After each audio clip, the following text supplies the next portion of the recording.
कर्नाटक में कांग्रेस जीती तो इधर इस राज्य का सीएम जा पहुंचा हनुमान के शरण में। क्या इस राज्य में भी बीजेपी नहीं छू पाएगी 100 का आंकड़ा?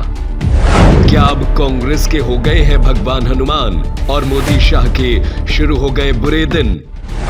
कर्नाटक के रिजल्ट से बीजेपी शासित सरकार व दिल्ली के नेता घबराए। क्या जिसे बीजेपी बता रही थी पप्पू, उसी की भारत जोड़ो यात्रा ने अंदर खाने बदल दी हवा? ये तो बहुत साफ हो गया है कि कर्नाटक के परिणाम ने सभी राजनीतिक पार्टियों की धड़कनें बढ़ा दी है। किसी ने नहीं सोचा था कि कर्नाटक में बीजेपी 104 सीटों से सीधे 65 के पास आ गिरेगी। कर्नाटक विधानसभा चुनाव में बीजेपी के मुद्दों को जनता ने नकार दिया। न पीएम मोदी का जादू चला, न ही यूपी सीएम योगी आदित्यनाथ और न गृह मंत्री अमित शाह की रैलियां। दूसरी तरफ कर्नाटक के रिजल्ट से दिल्ली में बैठे मोदी और शाह के लिए अब मुसीबत मध्य प्रदेश है।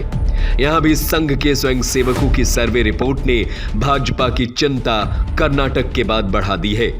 माना जा रहा है कि यहां बीजेपी 100 का आंकड़ा भी छू नहीं पाएगी। वहीं कर्नाटक के परिणाम से घबराए मध्य प्रदेश के मुखिया शिवराज सिंह चौहान इस साल होने वाले विधानसभा चुनाव के मद्देनजर भगवान हनुमान की शरण में पहुंच गए हैं। वे पत्नी साधना सिंह के साथ 14 मई की शाम भिंड जिले के लाहार पहुंचे। उन्होंने यहां रावतपुरा धाम में श्री राम और भगवान हनुमान के दर्शन किए। उन्होंने बजरंग बली से सत्ता में वापसी और लाहौर में बीजेपी का विधायक जिताने की अर्जी लगाई।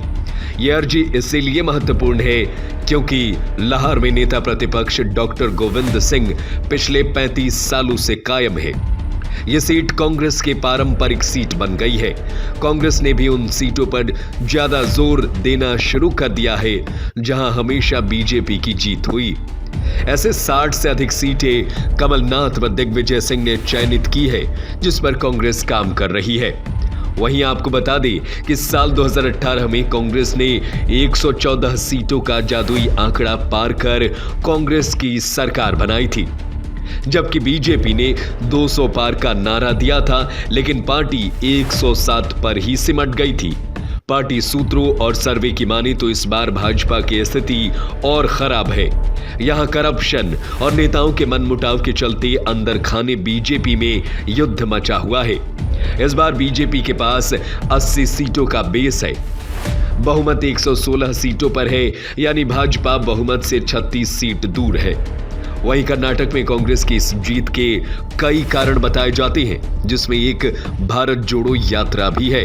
ऐसे में बड़ा सवाल खड़ा होता है कि क्या मध्य प्रदेश चुनाव में भी राहुल गांधी की भारत जोड़ो यात्रा और बजरंग दल और बजरंग बली के मुद्दे का असर देखने को मिलेगा? ये आने वाला वक्त बताएगा, लेकिन जो सर्वे और खबरें निकल कर आ रही है उससे तो लगता है कि बीजेपी के बड़े नेताओं की चिंता बढ़ गई है।